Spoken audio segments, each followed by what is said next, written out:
ನಮಸ್ತೆ ಎಲ್ರಿಗೂ, welcome back to sweet and spicy recipes. ಇವತ್ತು ಪೂರಿ ಚಪಾತಿ ಇದಕ್ಕೆಲ್ಲ ಸೂಪರ್ ಆಗಿರುವಂಥ ಕಾಂಬಿನೇಷನ್ ಚೆನ್ನ ಮಸಾಲೆ ಮಾಡೋದನ್ನು ತೋರಿಸ್ತೀನಿ. ಚೆನ್ನ ಮಸಾಲ ಪೌಡರ್ ಹಾಕದೇನೆ ಮನೇಲೇ ಮಾಡಿದ ಮಸಾಲೆಯಿಂದ ಯಾವ ರೀತಿ ಚೆನ್ನ ಮಸಾಲ ಮಾಡೋದು ಅಂತೇಳಿ ನೋಡೋಣ. ಅದಕ್ಕೆ ನಾನು 1/4 ಕಪ್ನಷ್ಟು ಕಾಬೂಲ್ ಕಡಲೆಯನ್ನು ರಾತ್ರಿನೇ ನೆನೆ ಹಾಕಿದ್ದೆ. ಇವಾಗ ಅದನ್ನು ಕುಕ್ಕರಿಗೆ ಹಾಕಿ ಸ್ವಲ್ಪ ನೀರು ಸೇರಿಸ್ಕೊಂಡು ಉಪ್ಪು ಹಾಕಿ 5ರಿಂದ 6 ವಿಷಲ್ ಕೂಗಿಸ್ತಾ ಇದ್ದೀನಿ. ಇವಾಗ ಇದು ಬೇಯುವಷ್ಟರಲ್ಲಿ ನಾವು ಇದಕ್ಕೆ ಒಂದು ಮಸಾಲ ರೆಡಿ ಮಾಡಿಕೊಳ್ಬೇಕು. ಅದಕ್ಕೆ ಒಂದು ಮಿಕ್ಸಿ ಜಾರಿಗೆ 7ರಿಂದ 8ರಷ್ಟು ಬೆಳ್ಳುಳ್ಳಿ ಎಸಳು, 2 ಇಂಚು ಶುಂಠಿಯನ್ನು ಕಟ್ ಮಾಡಿ ಹಾಕಿದ್ದೀನಿ, 8ರಿಂದ 10 ಗೋಡಂಬಿ ಮತ್ತು ಒಂದು ಮೀಡಿಯಮ್ ಸೈಜ್ನ ಈರುಳ್ಳಿಯನ್ನು ರಫಾಗಿ ಕಟ್ ಮಾಡಿ ಸೇರಿಸ್ಕೊಳ್ಳಿ. ನಂತರ 1 ಹಿಡಿಯಷ್ಟು ಕೊತ್ತಂಬರಿ ಸೊಪ್ಪು ಇಷ್ಟು ಹಾಕಿ ಸ್ವಲ್ಪ ನೀರು ಸೇರಿಸ್ಕೊಂಡು ನುಣ್ಣಗೆ ಗ್ರೈಂಡ್ ಮಾಡಿ ಇಟ್ಕೊಳ್ಬೇಕು. ನೋಡಿ, ಈ ರೀತಿ ನುಣ್ಣಗೆ ಗ್ರೈಂಡ್ ಮಾಡಿ ಇಟ್ಕೊಂಡಿದ್ದೀನಿ. ನಂತರ ಒಂದು ಕಡಾಯಿ ಬಿಸಿಗಿಟ್ಟು 3ರಿಂದ 4 ಸ್ಪೂನ್ನಷ್ಟು ಎಣ್ಣೆ ಹಾಕ್ತಾಯಿದ್ದೀನಿ. 2 ತುಂಡು ಚಕ್ಕೆ, 3ರಿಂದ 4ರಷ್ಟು ಲವಂಗ, 2 ಏಲಕ್ಕಿ, ನಂತರ 1 ಚಿಕ್ಕ ಪಲಾವ್ ಎಲೆನ ಕಟ್ ಮಾಡಿ ಹಾಕಿದ್ದೀನಿ. ಇವಾಗ ಇದಕ್ಕೆ ನಾವು ಗ್ರೈಂಡ್ ಮಾಡಿಟ್ಟಿರುವಂಥ ಮಸಾಲೆನ ಸೇರಿಸ್ಕೊಳ್ಬೇಕು. ನಂತರ ಮಿಕ್ಸಿ ಜಾರಿಗೆ ಸ್ವಲ್ಪ ನೀರು ಹಾಕಿ ಸೇರಿಸ್ತಾ ಇದ್ದೀನಿ. ಇವಾಗ ಇದನ್ನು ಮೀಡಿಯಮ್ ಫ್ಲೇಮಲ್ಲಿ ಇಟ್ಕೊಂಡು 7ರಿಂದ 8 ನಿಮಿಷ ತನಕ ಫ್ರೈ ಮಾಡ್ಕೊಳ್ಬೇಕು. ನಾವು ಹಸಿಯಾಗಿ ಎಲ್ಲ ರುಬ್ಬಿರೋದ್ರಿಂದ ಅದರ ಹಸಿ ವಾಸನೆ ಎಲ್ಲ ಹೋಗಬೇಕು, ಅಲ್ಲಿ ತನಕ ಫ್ರೈ ಮಾಡ್ಕೊಳ್ಳಿ.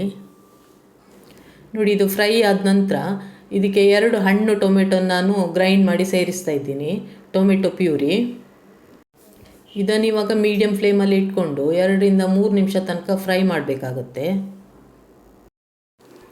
ನೋಡಿ, ಇದು ಫ್ರೈ ಆದ ನಂತರ ಇದಕ್ಕೆ ನಾವೀಗ ಮಸಾಲ ಪೌಡರ್ಗಳನ್ನು ಸೇರಿಸ್ತಾ ಹೋಗೋಣ.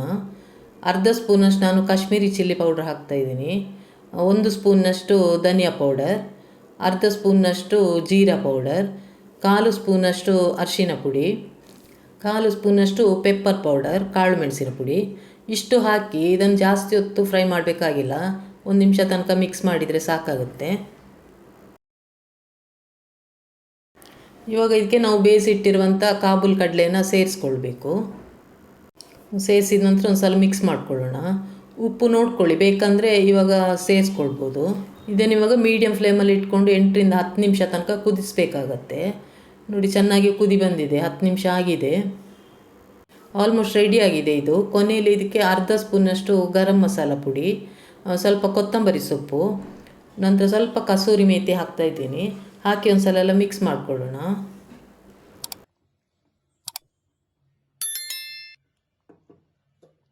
ಇವಾಗ ಇದಕ್ಕೆ 2 ಹಸಿಮೆಣಸನ್ನು ನಾನು ಮಧ್ಯೆ ಕಟ್ ಮಾಡಿ ಸೇರಿಸ್ತಾ ಇದ್ದೀನಿ. ಸೇರಿಸಿ ಒಂದು ಸಲ ಚೆನ್ನಾಗಿ ಮಿಕ್ಸ್ ಮಾಡಿದರೆ ಸ್ಪೈಸಿ ಆಗಿರುವಂಥ ಚೆನ್ನ ಮಸಾಲ ರೆಡಿ ಆಗುತ್ತೆ. ತುಂಬ ಟೇಸ್ಟಿಯಾಗಿರುವಂಥ ಈ ಚೆನ್ನ ಮಸಾಲೆನ ಒಮ್ಮೆ ಖಂಡಿತ ಟ್ರೈ ಮಾಡಿ. ನಿಮಗೆ ಈ ರೆಸಿಪಿ ಇಷ್ಟ ಆಗಿದ್ದರೆ ಒಂದು ಲೈಕ್ ಕೊಡಿ. ಸಬ್ಸ್ಕ್ರೈಬ್ ಮಾಡದೆ ಯಾರಾದ್ರು ನೋಡ್ತಾ ಇದ್ದರೆ ದಯವಿಟ್ಟು ಸಬ್ಸ್ಕ್ರೈಬ್ ಮಾಡ್ಕೊಳ್ಳಿ. ಆದಷ್ಟು ಫ್ಯಾಮಿಲಿ ಫ್ರೆಂಡ್ಸ್ ಜೊತೆ ಎಲ್ಲ ಶೇರ್ ಮಾಡಿ. Thank you for watching.